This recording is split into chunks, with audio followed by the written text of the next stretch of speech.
muchísimas gracias. En realidad yo tengo un doble propósito. Por un lado quería tener esta charla con ustedes, de la cual ya tengo algunas referencias, y al mismo tiempo aprender, porque voy a tratar de que podamos dialogar un poco, porque en este caso he tomado como eje de mi exposición una cuestión que me parece a mí central, medular, que es los problemas que plantea para el control el fraccionamiento jurisdiccional de distinta naturaleza, ya sea por provincia, municipio y nacional.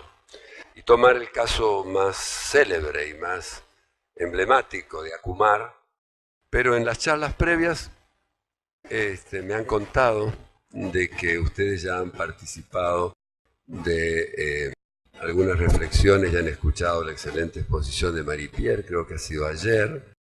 Supe que ella era la autora de uno de los informes sobre la situación de la enseñanza pública en Francia. Y una de las cosas que yo había leído era respecto a los inspectores de la Academia de París. Y lo había encontrado tan brillante, así que se imaginan ustedes que estas felices circunstancias, coincidencias, hacen que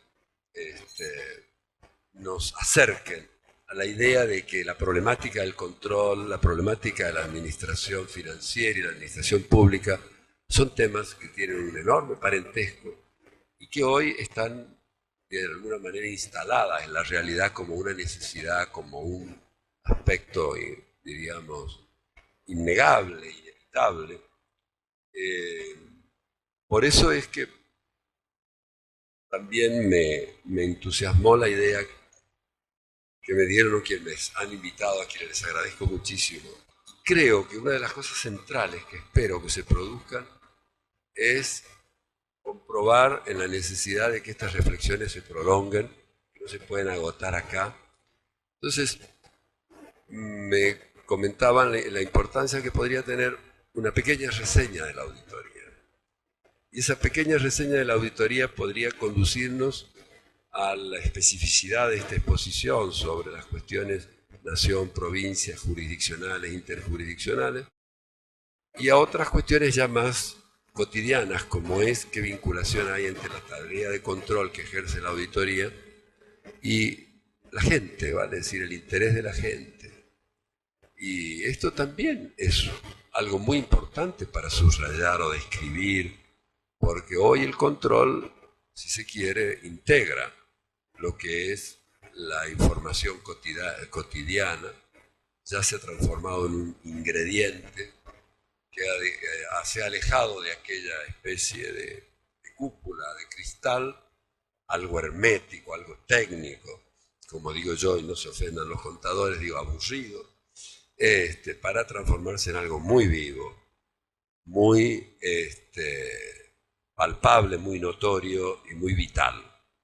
Entonces, cumplir ese objetivo va a ser imposible, pero yo voy a tratar de una manera un poco esquemática, a lo mejor pecando de reduccionismo, contarles que, bueno, que la auditoría es el organismo de control que prevé la Constitución para controlar todo el gasto público, todo lo que son los fondos públicos, los recursos públicos, y que en un sistema federal abarcan esencialmente los fondos nacionales, los fondos federales, aun cuando su ejecución sea a través de transferencias a otras jurisdicciones. Pero no auditamos los presupuestos provinciales como tales y tampoco los municipales. Esto es una manera de decir, casi les diría un poco ya esquemática y vieja, porque nos pasa de que mucha frecuencia nos piden que auditemos, hagamos auditoría de corte a nivel del municipio, de ejecución municipal y provincial. Lo que trato es de anunciarles de esta manera que el tema es de una enorme complejidad si uno lo toma desde el punto de vista académico, pero es de un enorme dinamismo si lo toma desde el punto de vista de su realización cotidiana. Porque si ustedes van a buscar en la Constitución o en la Ley de Administración Financiera, ¿por qué nosotros auditamos la transferencia? Hicimos una auditoría de corte en Santa Fe cuando un gobierno, una administración, pasó a otra, seguramente no vamos a encontrar en la ley ni en la Constitución esa competencia, sin embargo, se está generalizando como práctica, o por qué pudimos llegar a auditar inclusive la ejecución presupuestaria en Lanús, la de la Municipalidad de Lanús, y sin embargo es una actividad que ustedes van a ver que llevamos a cabo. Pero esencialmente lo que les digo es que nosotros, nuestra evaluación sobre los fondos que se aplican son de origen, en su gran mayoría, en su casi totalidad, son de orden estrictamente federal. ¿Y qué evaluamos? ¿Cómo se aplican? La regularidad. También tenemos la posibilidad de realizar auditorías de gestión. Hoy se habla un poco más ya de auditorías de resultado, de impacto, que nos permiten evaluar cómo se ha llevado a cabo ese gasto, si ha sido eficiente, si ha sido eficaz, si ha sido económico, y al mismo tiempo qué impacto concreto ha tenido en los sectores hacia los cuales han estado dirigidos, con lo cual ya estamos evaluando objetivos, políticas públicas, todo lo que ustedes sin duda conocen, a lo mejor que esta formulación genérica que yo trato de hacer. Pero digamos que nuestra labor no se sitúa solamente en los aspectos estrictamente contables a los que en gran medida se reducía el control históricamente.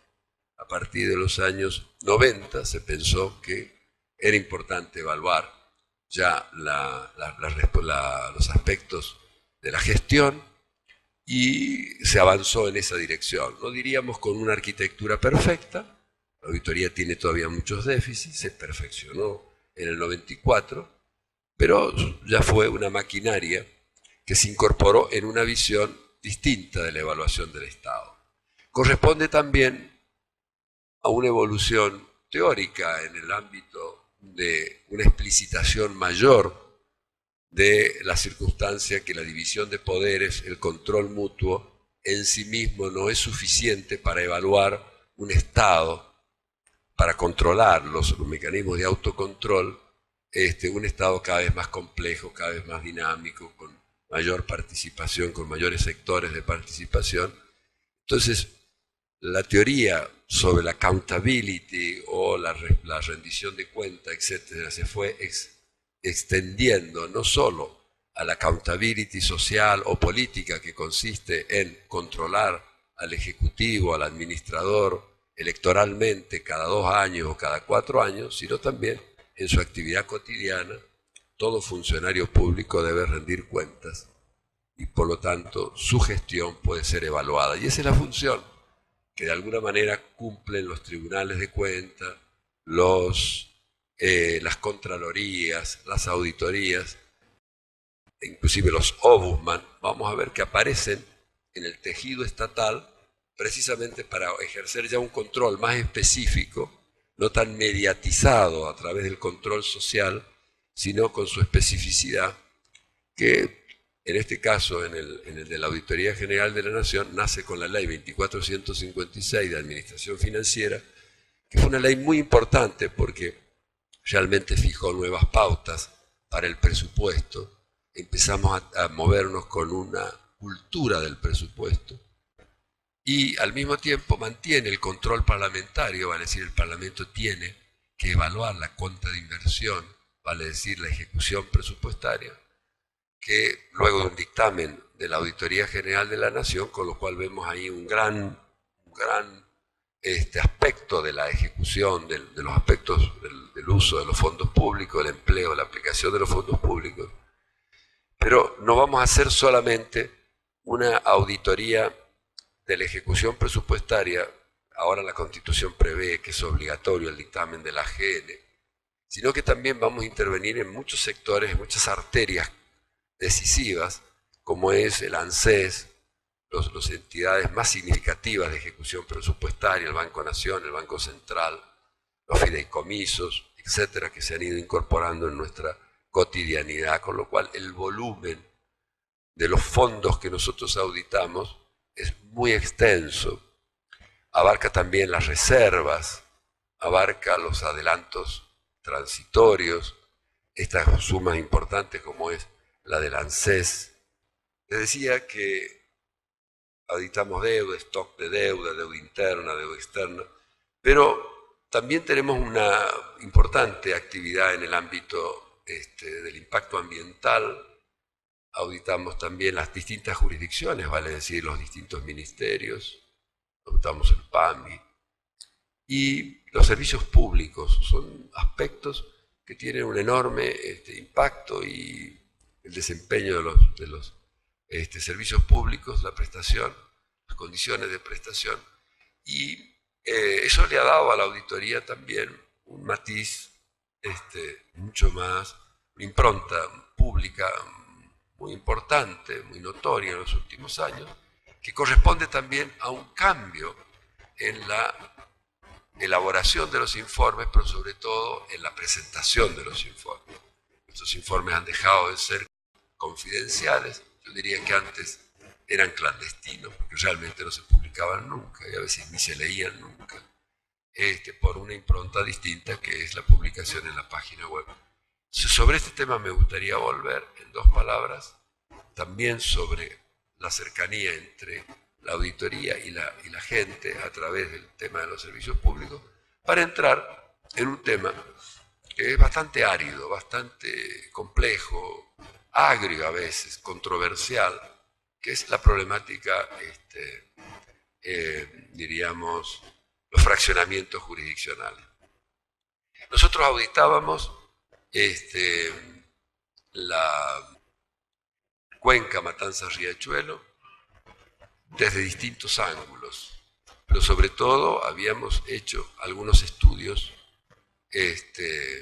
diríamos sobre todo del impacto ambiental, específicos del impacto ambiental. Uno de esos informes fue también con una enorme articulación con la sociedad civil, fue emblemático porque fue una de las bases que sirvió para la sentencia de la Corte Suprema de Justicia, donde estableció una serie de criterios para el cumplimiento del fallo de la Corte, donde condena al Estado a hacer una serie de cuestiones y al mismo tiempo crea un mecanismo en el cual el Estado debe adoptar un plan, y ese plan ejecutarlo, y ese plan es evaluado, y entre los que evalúan la ejecución de ese plan, sobre todo en lo presupuestario, está precisamente la Auditoría General de la Nación, como el órgano encargado por la sentencia de la Corte para llevar a cabo esa actividad. Entonces, ¿qué pasaba antes de esa sentencia? De esa sentencia nosotros, cuando evaluábamos el impacto ambiental, descubríamos, bueno, que es brutal, que es increíble, que abarca 5 o 6 millones de personas, con el impacto en la salud, en lo económico, en lo social, es la zona más vulnerable, vinculada también al polo petroquímico de Dock Sur, donde también hay un impacto ambiental muy negativo, que en casos de una crisis climática podía producirse una especie, una suerte de caos o de una situación extrema, diríamos con un impacto todavía multiplicado. Los informes sobre el impacto que tenían los contaminantes eran sorprendentes, increíbles, son acumulativos, y estos hacen que sea todavía más difícil la posibilidad de su saneamiento, y también una política, casi una especie de, yo voy a utilizar una expresión que puede, una especie de zona liberada desde el punto de vista de los contaminantes. El que quería contaminar sabía dónde podía ir, y ese lugar era precisamente la zona de la cuenca, porque todo eso desembocaba diríamos, en el riachuelo. Había habido proyectos, programas que anunciaban que habría saneamiento, pero todos habían fracasado.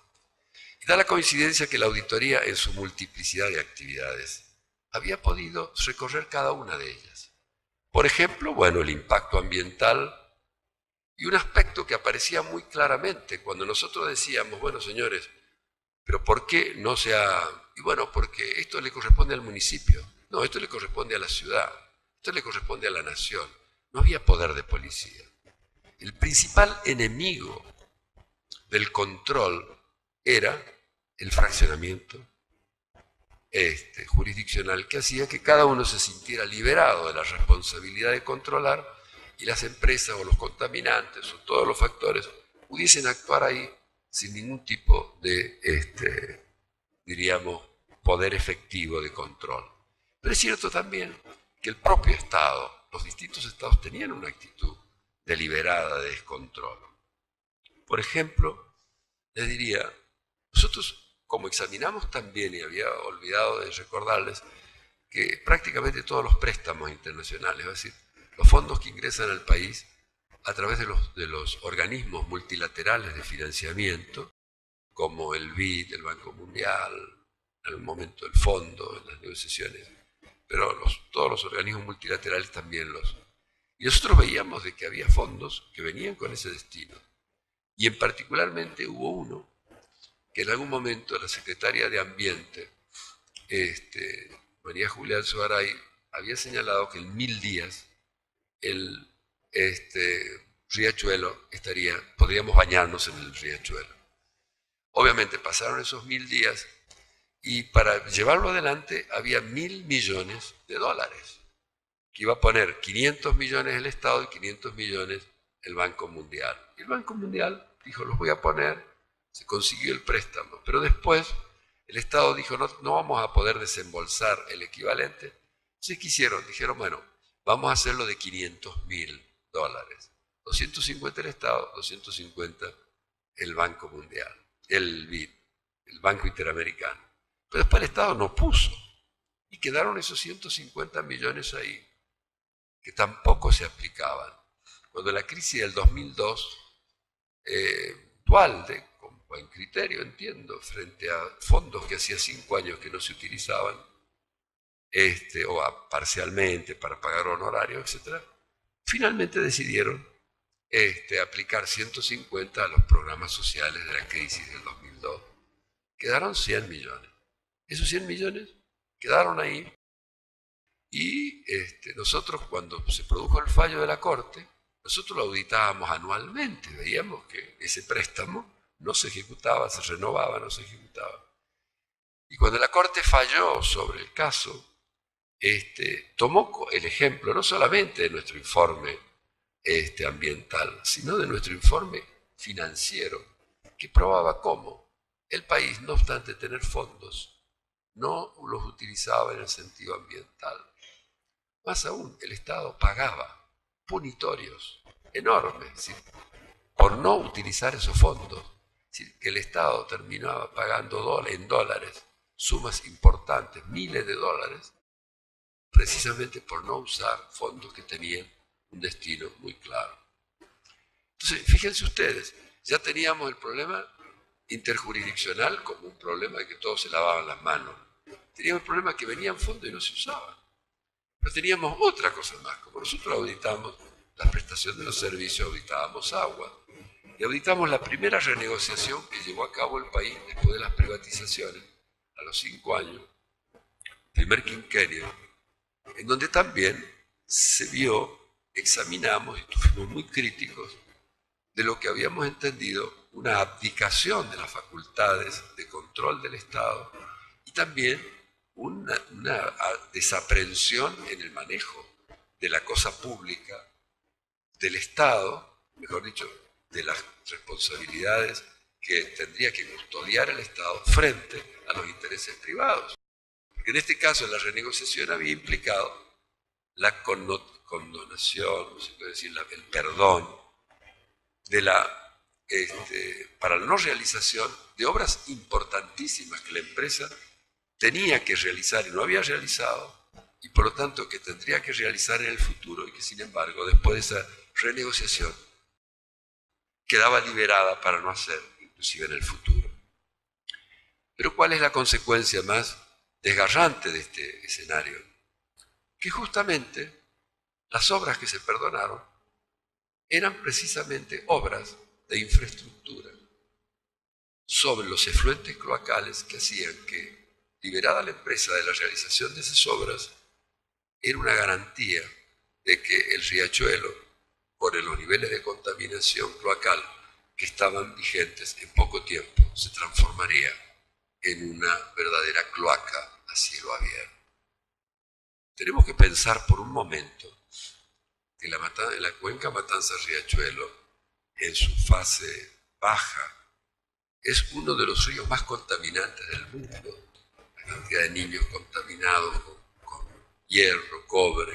En fin, hay una situación desastrosa, una catástrofe sanitaria, una catástrofe ambiental, etc. Yo les digo todo esto porque este era el tratamiento que tenía. ¿Y la Corte qué va a hacer?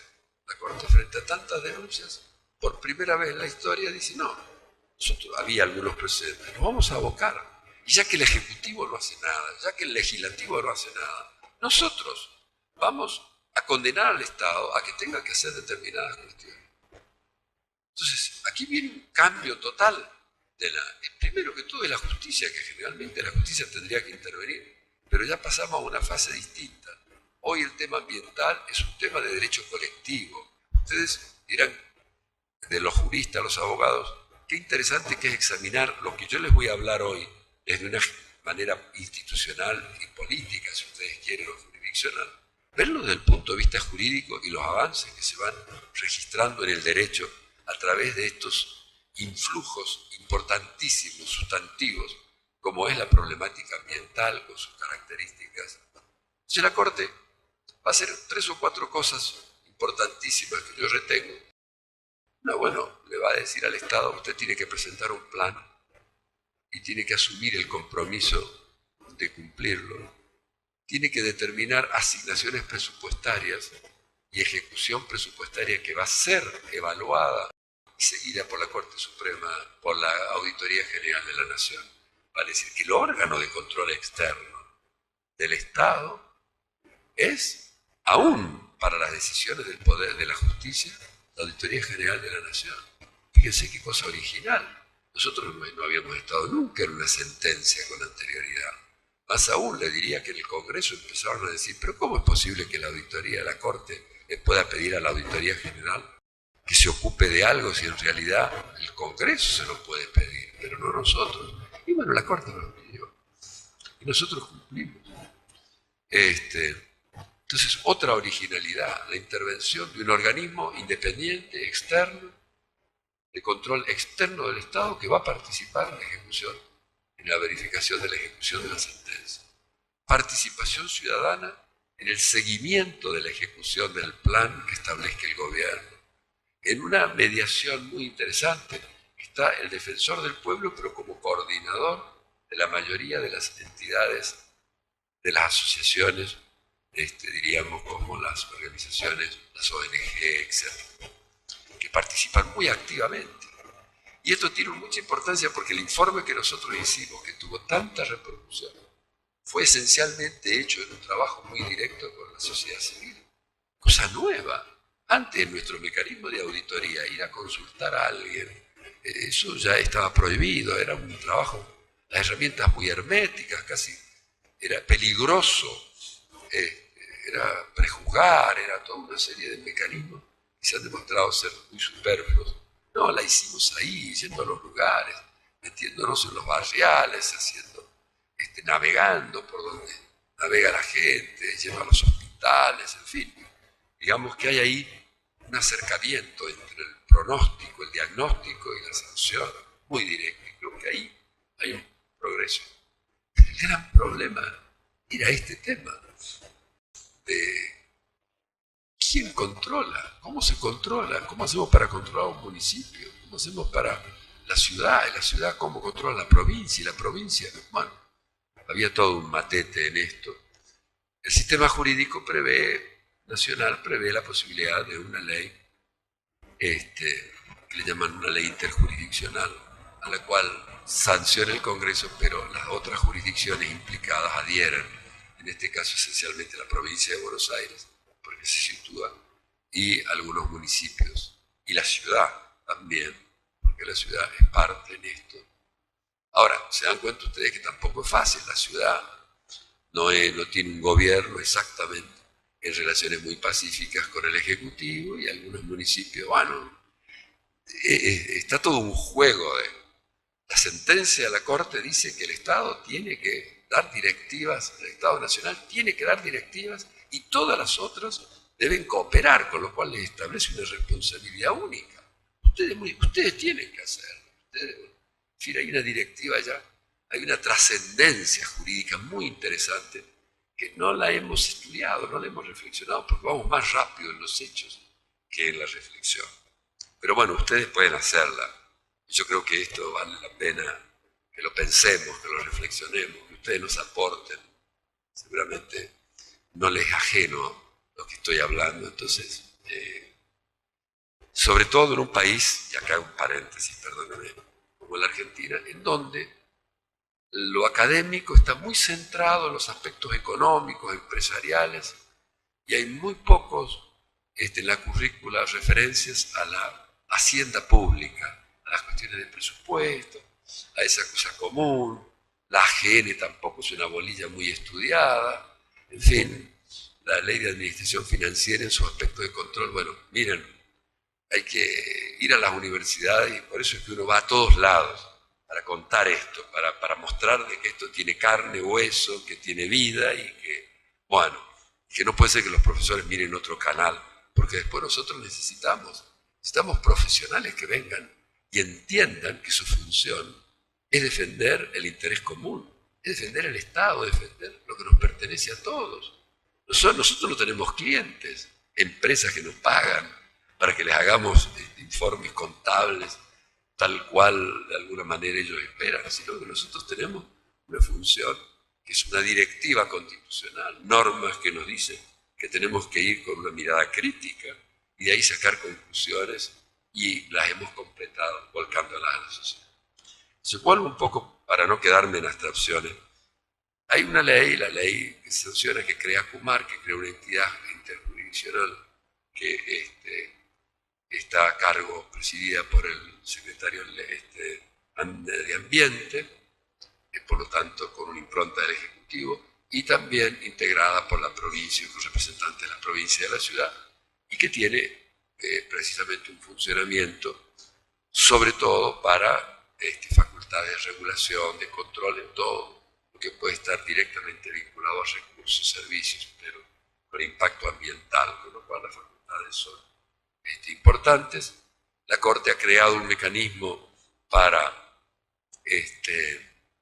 poder evaluar, entonces hace audiencias públicas y va llamando a los distintos sectores.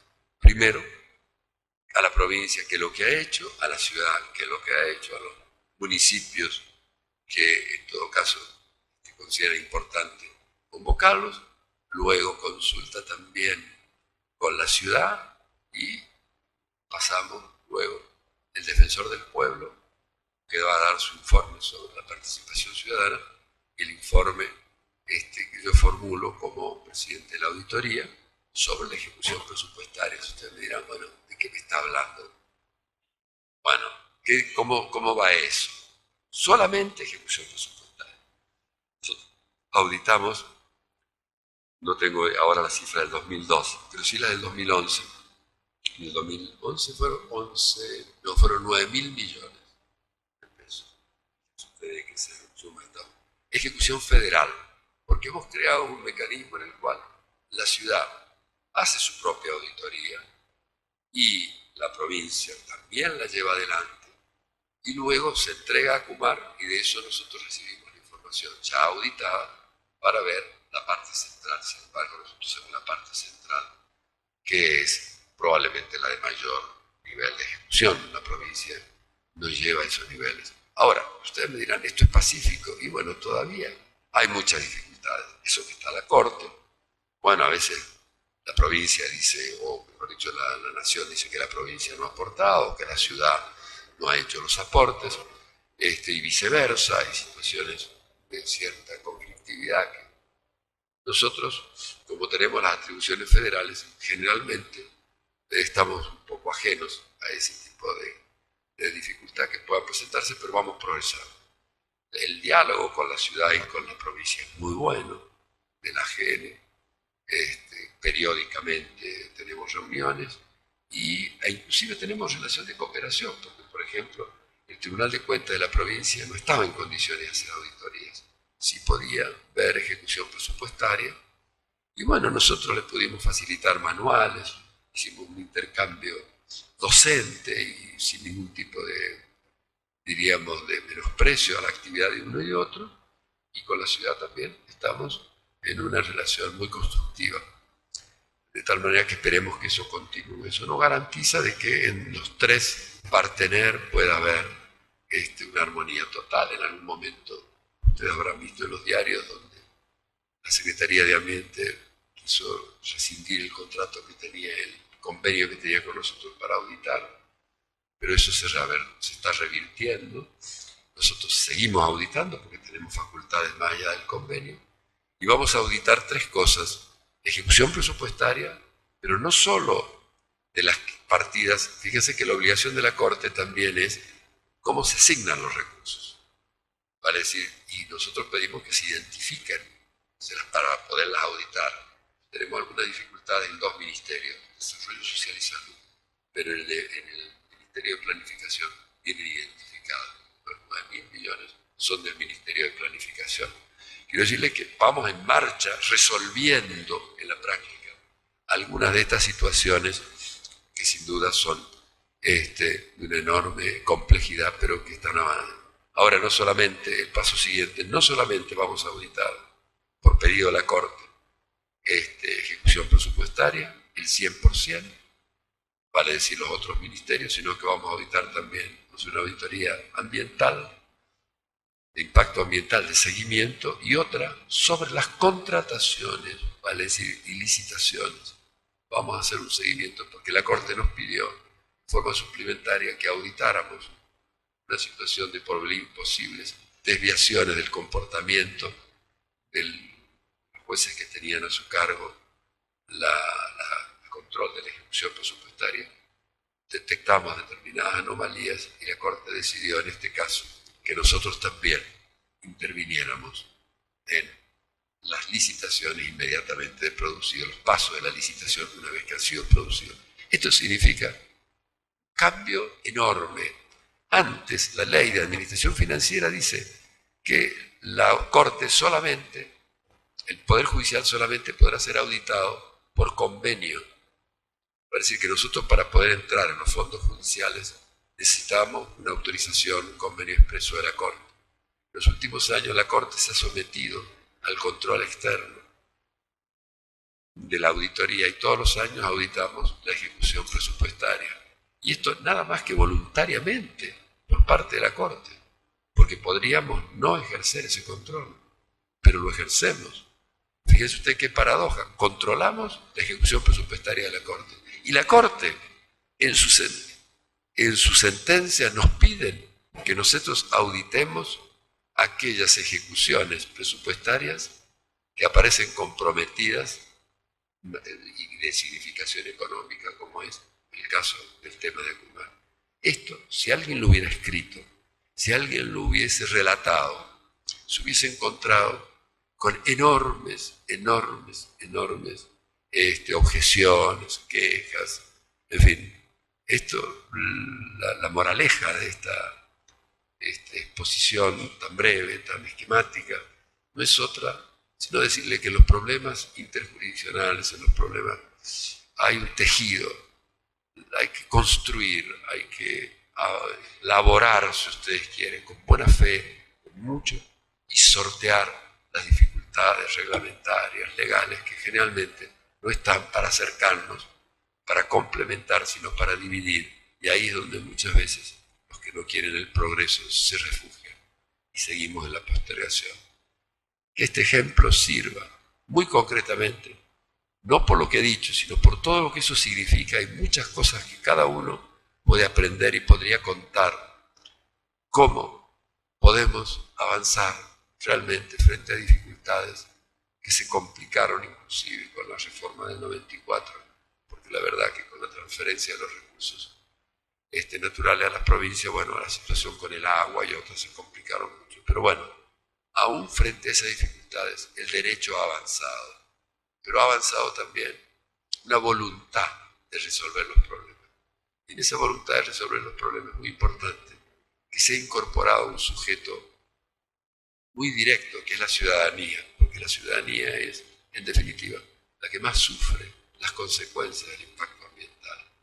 Entonces, acá tenemos una trilogía nueva en la cual debemos apoyarnos, fomentarla, profundizarla y desarrollarla aún más. Esto es lo que tenía para decirle de lo jurisdiccional y estaría dispuesto a someterme a la reflexión de ustedes, pero solamente voy a evocar algunos temas. El tema vinculado a nuestra relación con la gente. A nosotros nos acercó mucho a la gente la modalidad de realizar la auditoría, que fue un sistema de consulta ciudadana para determinar qué vamos a auditar. Esto da un resultado increíble. Les puedo decir que como sistema, hoy lideramos en América Latina el sistema de consulta ciudadana para la planificación participativa. Pero también el hecho de que al aprobar los informes se suban a la página web y puedan ser conocidos por la ciudadanía, eso tiene una enorme importancia, sobre todo en materia de servicios públicos. Nosotros hemos auditado los ferrocarriles desde el comienzo en que se sancionó la ley de creación de la AGN y luego de la reforma constitucional en el 94. Y la verdad es que hemos dicho cosas que son sorprendentes. Y muchas veces nos ha pasado que hemos hecho verificaciones técnicas o concretas sobre el estado de las vías, etc. Y tiempo después se han producido accidentes. Yo recuerdo que estaba mirando un programa, estaba respondiendo el teléfono en medio de un llamado de acá, de otro, porque la verdad que nuestra vida, no creen ustedes que es muy ordenada, es bastante muy vinculada a lo que pasa en la sociedad. Entonces a las 6 de la mañana, 7, uno empieza hablando con una radio, con otra, y a mediodía lo llaman para un noticioso, y veo un noticioso, estoy hablando con la persona, digo, bajen el televisor, y efectivamente no escucho lo que dicen, pero veo una foto, y el periodista por el teléfono me preguntaba, me decía después, ¿es cierto que esa foto que estamos viendo ahí es una foto de hace 3 años, de una auditoría? Sacó una foto y la puso en el informe de auditoría. Y la miro, sí, es nuestra. Dice, bueno, ahí se acaba de producir hace 2 horas un accidente ferroviario de cierta gravedad, un descarrilamiento. No obstante, habían pasado 2 años y nosotros habíamos hecho el señalamiento, lo que causó también una enorme repercusión fue nuestra auditoría sobre el Sarmiento TVA, que ahí nosotros habíamos hecho el informe un tiempo antes, técnico, donde señalábamos que no funcionaban los frenos de emergencia, ni los frenos de emergencia, ni ciertas contenciones, y que las ventanillas estaban cerradas, enrejadas, con lo cual un accidente podría transformarse en una catástrofe. En fin, eso aconteció. Pero nuestros informes no solamente están referidos a los problemas técnicos, también al uso de los fondos. Y la verdad que nuestro informe fue la base para que el juez pudiese tomar algunas determinaciones, como era que no pudiera alejarse del país, salir del país, algunos funcionarios y algunos empresarios, en fin, sirven también para plantear al desnudo lo que puede ser la responsabilidad empresarial o estatal. Pero si ustedes quieren una última reflexión, la verdad es que yo creo que si nosotros allá en el 2002, cuando yo me hice cargo con la presidencia de la auditoría y la política había impregnado todo el tejido institucional y se había llevado puesto al control, porque el control tenía una pésima reputación como la política, cuando se acuerdan ustedes que se vayan todos. Yo creo que si en ese momento no hubiésemos podido lograr la publicación de los informes y hubiésemos quedado en ese baño de sospecha eterno, oscuro, como pasaban con los informes anteriores, que los técnicos realizaban con claridad y objetividad, y que se mandaban al Congreso y nunca se examinaban, se cajoneaban. Bueno, yo creo que mi gestión hubiese sido absorbida por la misma sospecha generalizada, pero no fue así, y la publicación de los informes le permitió un relacionamiento con la sociedad que hizo que la auditoría y el control pasaron a tener ámbitos de notoriedad mayor prestigio. Quienes trabajan en la auditoría saben que son valorados, que van por la calle, se la gene, y esto tiene una enorme importancia porque nos ha acercado muchísimo a la gente, y para un órgano de control, sobre todo un órgano de control que generalmente hackea, se intenta hackear. Ustedes saben que mi situación, ustedes lo comprueban anualmente, no es pacífica, no, digamos, estoy sometido muchas veces a la pretensión explícita de que abandone el cargo, etc. Pero me he defendido, he resistido, y creo que sí he podido resistir con mucha fuerza en los últimos tiempos, porque hay un consenso generalizado de la ciudadanía que por lo menos servimos para defender el interés de la gente. Muchas gracias.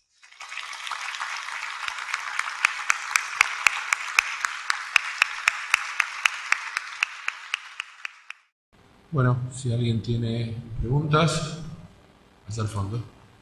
Hola. Rodolfo Núñez, de la Dirección General de Contaduría. Buenos días. Doctor, usted tocó o mencionó el polo petroquímico de Dock Sud.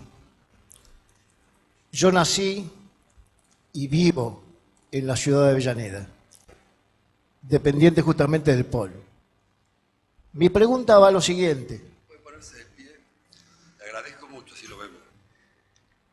¿En qué forma la municipalidad de Avellaneda está tomando en cuenta los problemas que están encarados en el polo petroquímico? Del momento de que, como le comenté antes, yo nací y vivo en Avellaneda. Y mis primeros 15 años de vida los hemos pasado de inundación a inundación. Hasta que una persona, gobernante él, después había prometido que poniendo unas compuertas se solucionaba el problema de las inundaciones. Seguimos con el mismo problema del polo petroquímico. Nos enteramos día a día que hay gente viviendo en el polo petroquímico, además de vivir entre la basura, las aguas hervidas, las aguas podridas, están viviendo y sentados en un volcán. Eso puede ocurrir, un desastre en cualquier momento. Entonces, ya que usted mencionó que trabajó en el tema del polo petroquímico, yo le preguntaría cuáles son las soluciones que hay para este problema y qué intervención tiene la municipalidad de la ciudad de Avellaneda, como ustedes han trabajado también para la municipalidad de Lanús. Nada más, muchas gracias. Muchísimas gracias por la pregunta. Voy a tratar de reflexionar sobre ese tema, pero les pediría, si hubiese alguna otra o algunas otras, las reuniría y les respondería de forma seguida a las preguntas. ¿Puede ser? ¿Me formulan alguna otra? Gracias. Buenos días, soy el contador Alberto Piccione con la Contaduría General. En la medida que la Auditoría General de la Nación detecta anomalías o fallos tanto en la gestión como en la administración, no tiene capacidad no solamente de denunciar, sino de ejecutar esa denuncia. Muy buena pregunta. A ver, ¿alguna otra? Bueno. Tengo una yo. Tengo una yo. Ah, perfecto, sí.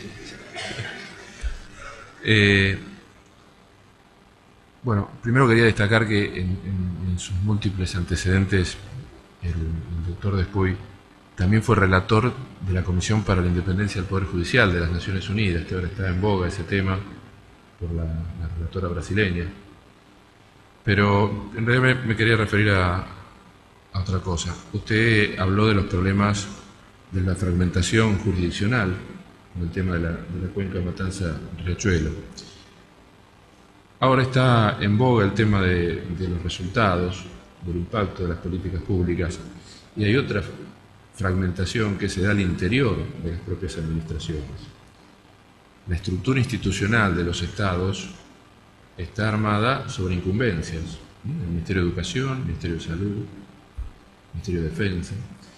Y la verdad es que los principales problemas que hoy las encuestas reflejan, y no voy a hablar de inflación o de dólar porque eso solo le preocupa a la televisión griega, pero pobreza, desempleo, inseguridad, son temas que tienen múltiples abordajes, con lo cual ahí tenemos un problema de coordinación. O sea, no puede un solo ministerio resolver la pobreza o resolver el desempleo o resolver la inseguridad, porque las causas también son múltiples. Con lo cual, ¿cómo ven ustedes a la hora de auditar gestión los problemas de coordinación que muchas veces surgen ante estos problemas que tienen múltiples causas y múltiples soluciones? Muy bien, yo les agradezco todas las preguntas que hacen. Je ne sais pas si Marie-Pierre veut faire des questions. Bueno, avec plaisir. Bien, bueno, decía que de las tres preguntas, la del DocSur, la verdad que yo les... Perdón, sí. Que ustedes lean algunos informes que se han hecho, inclusive algunos más actualizados que el nuestro, o que vean algunos videos, porque realmente es una situación deplorable, alarmante la que se vive ahí. Es realmente no sé cómo calificarlo, porque no querría, pero la situación de los niños, uno sabe que viven ahí, que viven contaminados con plomo, con hierro. Y la verdad, nosotros no hemos hecho una auditoría de seguimiento últimamente, la vamos a hacer ahora, no querría prejuzgar, pero la verdad es que es un problema horroroso. Y una de las conclusiones que dio lugar a mayor comentario fue precisamente el capítulo de nuestro informe que habla de la catástrofe ecológica. Y es precisamente la circunstancia de que los altísimos niveles de contaminación que existen en ambas, tanto en la cuenca como en las cercanías del DocSur, donde ahí hay un gran vaciamiento de petróleo, las empresas no solamente lo utilizan a ese lugar como para descarga, sino también lavan los barcos, está absolutamente prohibido, y en muchos casos lavan los barcos, con los cuales los niveles de contaminación y de riesgo de fuego, y realmente un volcán esa zona, y que puede ser agitado por, aparte del nivel de la contaminación y el impacto sobre las personas.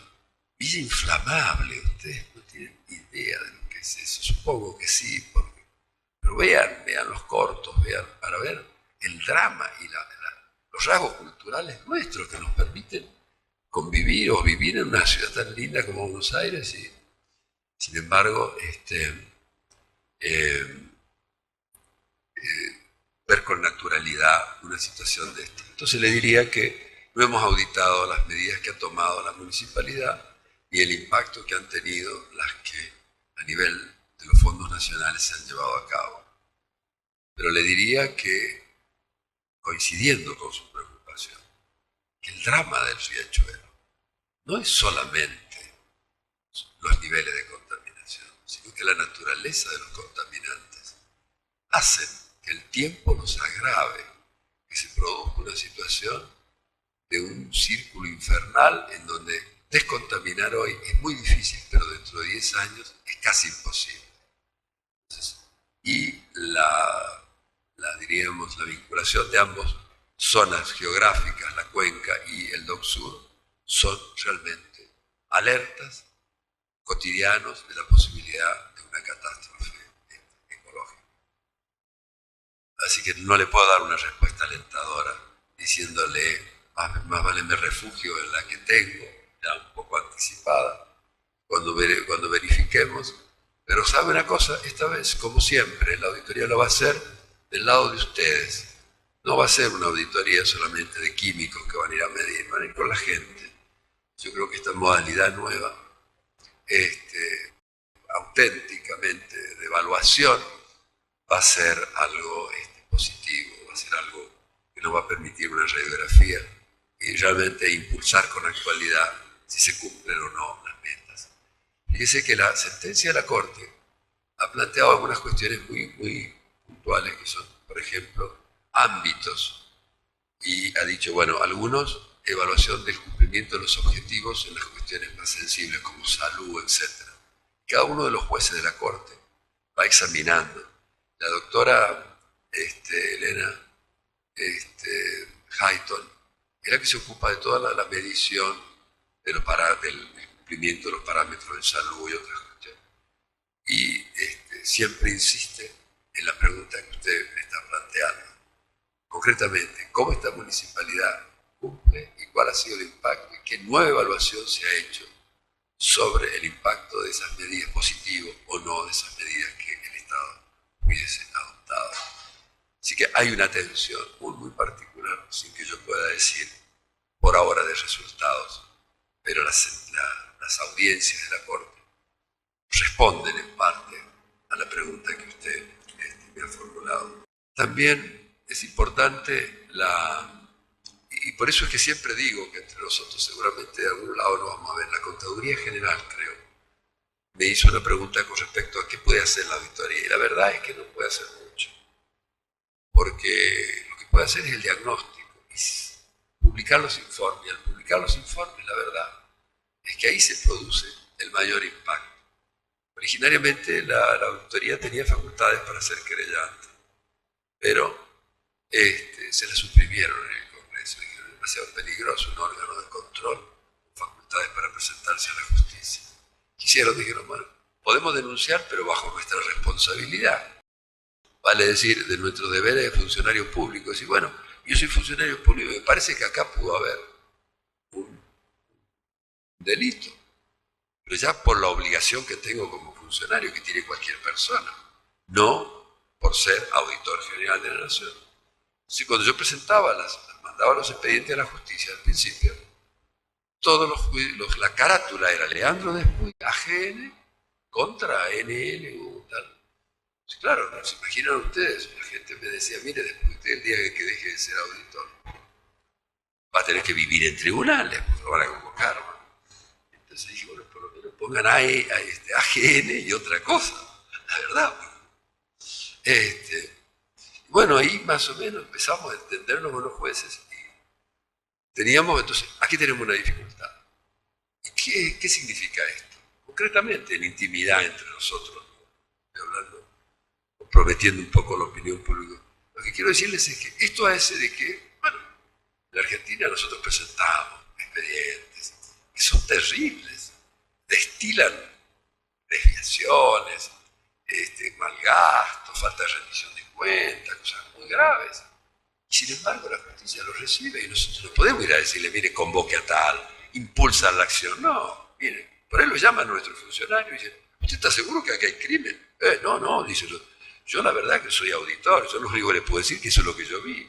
Ahora, ¿quién califica? Eso es usted. Yo la verdad que para mí eso me los apuran, como diciendo, ¿cómo voy a terminar yo acusando a un tipo? No sé yo quién es. Después se da vuelta la tortilla, qué sé yo, lo único que puedo hacer es decir lo que vi y la evidencia y las pruebas que tengo. Entonces le decía pero más de eso no podemos impulsar. A veces el impulso se da en el debate público. Entonces, lamentablemente no tenemos esa facultad, ni tenemos una facultad que tiene muchas contralorías, que es pedir la suspensión, por ejemplo, del funcionario que nos entrega la información. Y este es un tema muy grave.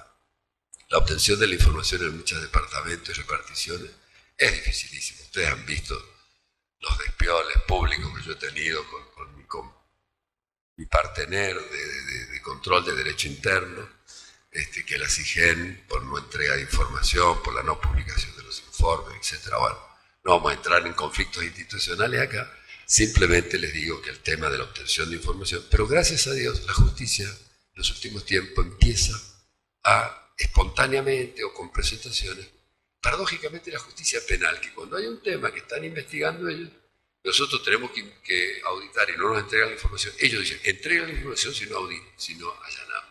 Eso nos ayuda.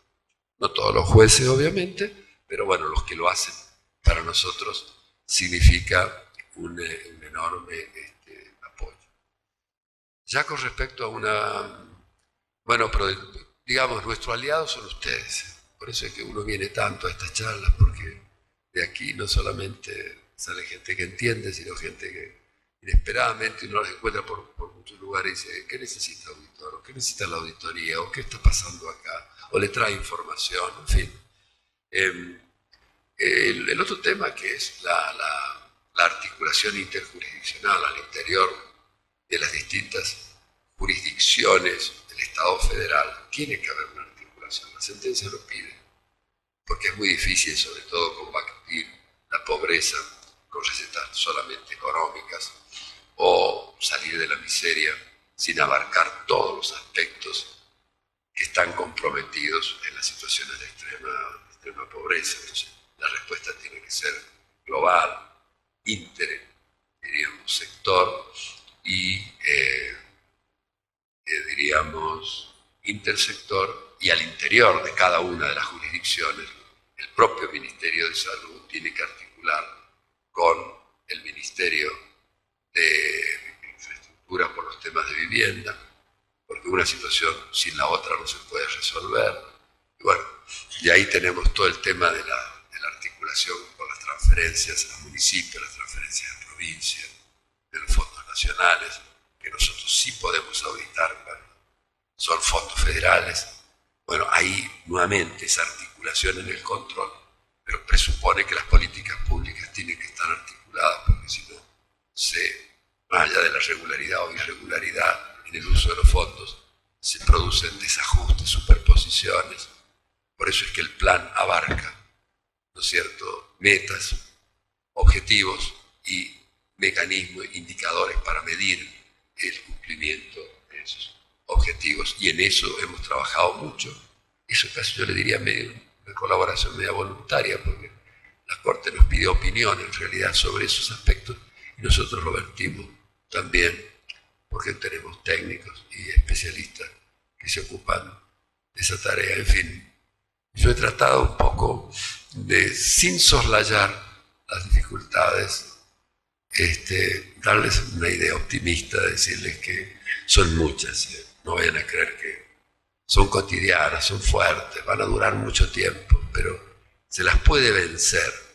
Y yo cuando digo estas cosas trato de transmitirles un entusiasmo que ha nacido de situaciones de mucha adversidad, mucha dificultad.